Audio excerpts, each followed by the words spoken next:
à la justice guinéenne. Qu'elle soit remerciée de passage.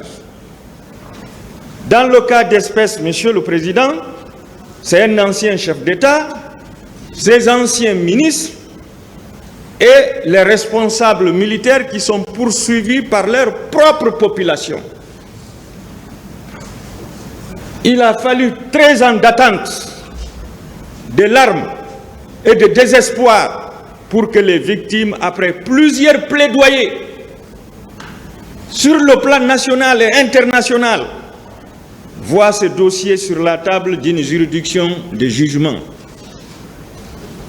Tous les Guinéens ont constaté, ont remarqué le combat de la présidente de l'AVIPA, le combat de l'OZDH, le combat de toutes les organisations de défense des droits humains en République de Guinée, le combat de la FIDH, le combat des Nations Unies et de l'Union européenne pour que ce procès se tienne, Monsieur le Président. Heureusement, grâce à ce vaillant président, le général Mamadi Doumbouya, son gouvernement, et plus particulièrement son ancien ministre, je veux nommer M. Alphonse Charles Wright, ce procès se tient encore, Monsieur le Président, qu'il soit remercié. J'ai prié Dieu que les victimes qui ont tant attendu trouvent justice dans ce procès et une indemnisation conséquente, acceptable pour tous, pour que plus jamais ça dans notre pays. Monsieur le Président, mon intervention s'articulera autour de 3 points fondamentaux: les faits, les infractions et les intérêts civils. S'agissant des faits, comme il a été dit ici, chacun a son 28 septembre, Monsieur le Président. Mon distingué et excellent confrère a fait une très belle plaidoirie. Moi aussi, je viens le succéder et je vais présenter les faits concernant les événements du 28 septembre. Vous vous souviendrez, Monsieur le Président, qu'au lendemain du décès de feu général Lansana Conté, chef d'État paix à son âme, un groupe de militaires, dont à la tête le capitaine Moussa Dadis Camara, ont perpétré un coup d'État empêchant le président de l'Assemblée nationale de prendre les rênes pour vacances de pouvoir, comme l'avait prévu la Constitution à l'époque, Monsieur le Président.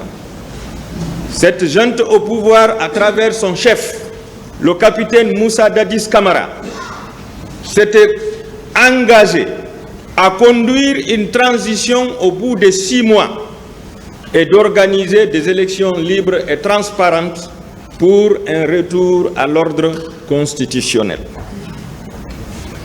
Prenant goût petit à petit des honneurs et du bonheur du pouvoir, le chef de la junte a voulu ôter sa tenue pour se préparer à l'élection présidentielle qu'il devait organiser sans perdre. Pour y parvenir, cette volonté a été affichée et matérialisée par certains slogans venant de certains mouvements pro-Dadis, mais également par des propos prononcés par lui-même lors des sorties publiques. À titre d'exemple, la manifestation organisée au stade du 28 septembre par le mouvement Dadis doit rester, DDR. Au cours de cette manifestation, le président Moussa Dadis avait été invité par la jeunesse et avait promis de donner sa réponse. Une seconde manifestation a été organisée au Palais du Peuple, où les membres du CNDD, les élus locaux, les élus locaux de l'ensemble des communes du pays étaient invités. Ce jour, les représentants de ces élus locaux s'étaient favorablement prononcés en faveur de la candidature du capitaine Moussa Dadis Camara, lequel s'est montré très enthousiaste.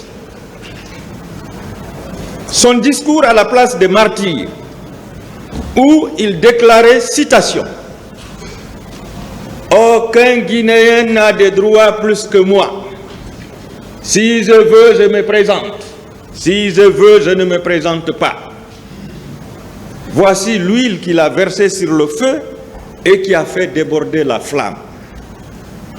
Considérant ces propos du chef de la junte comme une volonté à tout prix de confisquer le pouvoir, les forces vives se sont concertées et ont décidé d'organiser une manifestation à l'esplanade du stade du 28 septembre, à la date anniversaire, pour dire non à la candidature du capitaine Moussa Dadis Camara et non à la dictature. Suite à la demande introduite par les organisateurs de la manifestation auprès de la commune de Dixine, territorialement et matériellement compétente, un refus catégorique leur a été opposé par les autorités à travers les communiqués des ministres de l'administration du territoire et de la décentralisation, celui du travail et de la fonction publique et de celui de la jeunesse et du sport. L'un interdisant toute manifestation de rue, l'autre déclarant cette journée pour une première, fériée, chômée et payée. Alors que lorsque vous regardez le calendrier, sur les fêtes nationales, vous vous rendrez compte que le 28 septembre n'a jamais été déclaré fête nationale. C'était une première. Et l'autre déclarant que le stade était fermé pour des raisons de rénovation.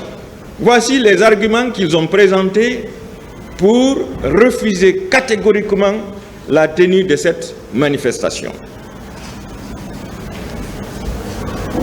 Bref, Monsieur le Président, tout a été mis en œuvre pour empêcher la tenue de la manifestation. Toutefois, voyant la tension monter et pour éviter le pire, les religieux se sont portés volontaires pour assurer une médiation entre le chef de la junte et les forces vives. Ils ont rencontré le capitaine Moussa Dadis Camara. Je vais parler du premier imam de la mosquée Faisal, Feu El Hadj Ibrahim Abba, et du premier responsable de la cathédrale, disons de la religion chrétienne, Monseigneur Albert René Gomez.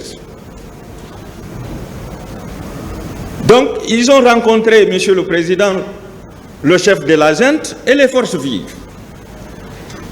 Ils ont rencontré toutes les parties belligérantes pour tenter une médiation afin de les rapprocher pour que cette manifestation se tienne pacifiquement et pour qu'il n'y ait pas répression, Monsieur le Président.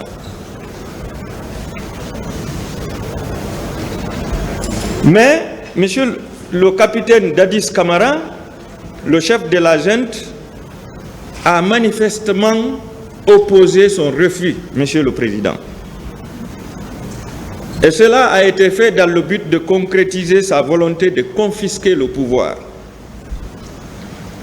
Et pour y parvenir, il a organisé une campagne à l'intérieur du pays pour solliciter l'adhésion de la population à sa candidature à l'élection présidentielle. C'est ainsi qu'il a commencé par une grandiose manifestation au stade Saïfoulaye Diallo de l'Abbé, le 26 septembre 2009, au cours de laquelle il y avait un parterre de ministres, des gouverneurs, des préfets, des sous-préfets, d'élus locaux, des religieux, d'officiers, des sous-officiers de l'armée, y compris les mouvements de soutien, Monsieur le Président. À son retour de l'Abbé, il a systématiquement refusé de recevoir la délégation des religieux qui était venue pour une négociation finale afin de parvenir à une sortie de crise. C'est ainsi que la manifestation a été organisée le 28 septembre 2009 sous une vive tension au stade du même nom. Une fois à l'intérieur du stade, après toutes les tractations avec les hommes du colonel Moussa Kieboro Kamara et ceux du colonel Bafoué, pendant que les opposants de la junte disaient non à la candidature du capitaine Moussa Dadis Kamara, non à la dictature, le capitaine a déployé les éléments de la garde présidentielle, tous puissamment armés, de kalachnikovs et de pistolets mitrailleurs. Ils ont investi le stade, s'ajoutant ainsi à ceux qui étaient en place, c'est-à-dire les éléments de la gendarmerie de l'antidrogue, les escadrons de gendarmerie, les policiers de la CMIS, ainsi que des jeunes mercenaires habillés en maillot de Chelsea, porteurs d'armes blanches. Ces différents corps ont été appuyés par des milliers de recrues du centre de formation de Kalea, ayant suivi une formation rapide de commando, rompus au maniement des armes et qui étaient infiltrés parmi les manifestants. À l'arrivée des bérets rouges, des gaz lacrymogènes furent tirés par la police et la gendarmerie afin de paniquer les manifestants en vue de les disperser à l'intérieur du stade. Pendant que les uns priaient, les autres chantaient et dansaient, les bérets rouges, gendarmes et policiers de la CMIS ont fait irruption dans la pelouse, tirant à bout portant sur les manifestants. Après épuisement de leurs munitions, ils ont commencé à poignarder les manifestants à l'aide de crosses pliantes. D'autres ont été systématiquement assommés.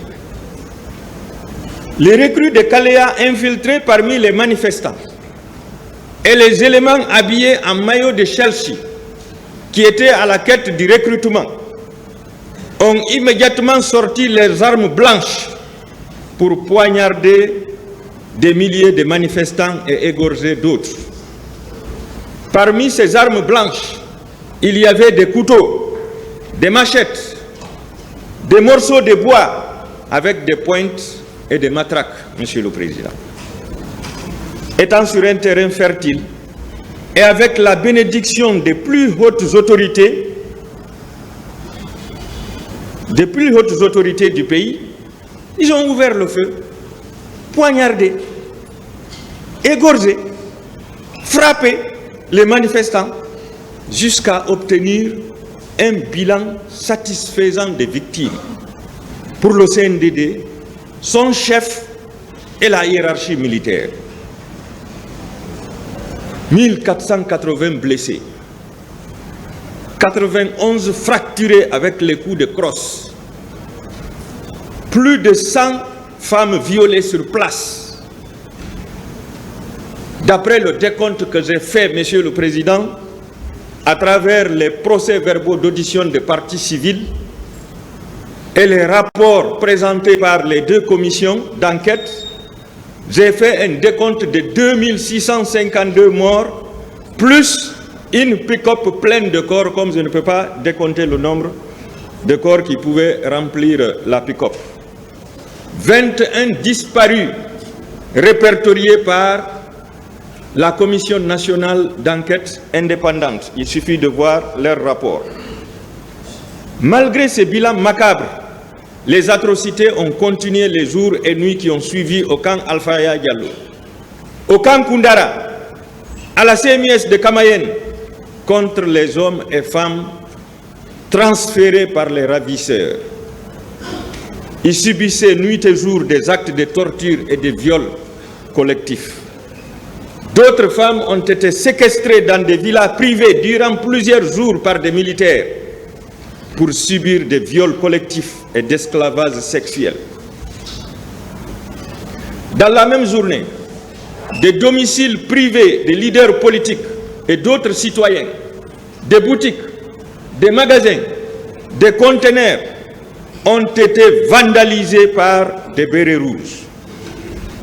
Plusieurs blessés et corps ont été retirés de force par les bérets rouges dans les hôpitaux et morgues pour des destinations inconnues. D'autres blessés étaient recherchés dans les quartiers par les mêmes bérets rouges, obligeant beaucoup de blessés à fuir les hôpitaux pour se rendre dans leurs villages respectifs.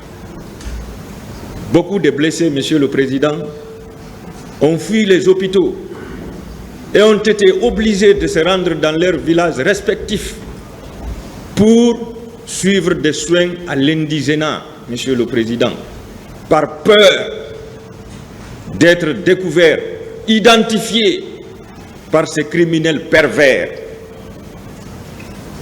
Monsieur le Président, les images du massacre perpétré au stade ont créé un choc épouvantable, provoquant une interpellation de la communauté nationale et internationale, exprimant une indignation face aux crimes odieux et crapuleux perpétrés le 28 septembre et les jours qui ont suivi.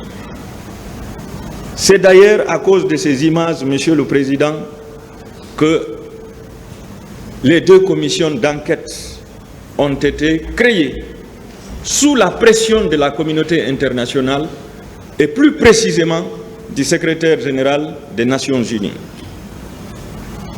Suite au rapport présenté par les deux commissions d'enquête, le procureur général près la Cour d'appel de Conakry a saisi un pool de juges d'instruction pour l'ouverture d'une information.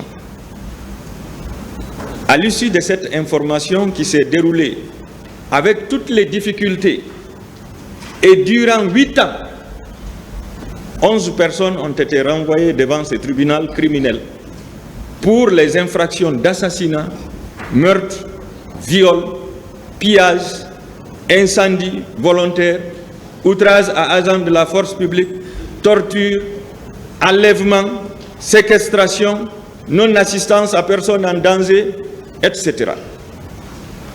En 2017, Monsieur le Président, alors que l'information était définitivement clôturée, le manque de volonté politique des autorités d'alors a caractérisé la lenteur dans l'organisation de ce procès, ce malgré les différentes visites et recommandations du parquet du procureur de la Cour pénale internationale.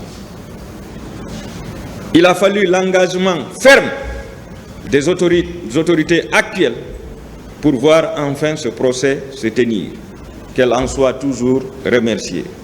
Tels sont les faits, Monsieur le Président, dans leur véritable contexte. Et c'est ce qui me conduit à l'examen des infractions reprochées aux différents accusés qui sont devant la barre ici. Je commence par les crimes commis dans les quartiers et aux alentours du stade dans la matinée du 28 septembre 2009. Premièrement, au carrefour Bellevue, il y a eu l'assassinat de 2 personnes. Tout ce que je suis en train de dire ici, Monsieur le Président, ne vient pas de moi, mais ça provient des déclarations des parties civiles, des témoins et même des accusés présents ici, Monsieur le Président. Je tire tout de leur PV et des déclarations faites à la barre ici. Ce n'est pas Maître Diallo qui le dit, Monsieur le Président. Au carrefour Bellevue, la patrouille de la gendarmerie antidrogue, commandée par le colonel Moussa Tchebourou Kamara, avait entre 8h30 et 9h immobilisé un minibus qui avait à son bord plusieurs passagers en partance vers le stade du 28 septembre. Après les avoir débarqués de force, les gendarmes ont ouvert le feu, tuant 2 personnes à bout portant. 2. Sur la terrasse du stade du 28 septembre, assassinat de 3 personnes. Une seconde patrouille de la gendarmerie antidrogue, en présence de son commandant, le colonel Moussa Tchebourou Kamara, ministre à l'époque, a tiré à bout portant sur 2 personnes qui sont mortes sur le champ. Au même endroit et dans les mêmes circonstances, le colonel Moussa Tcheborokara a tiré à bout portant sur un vieux qui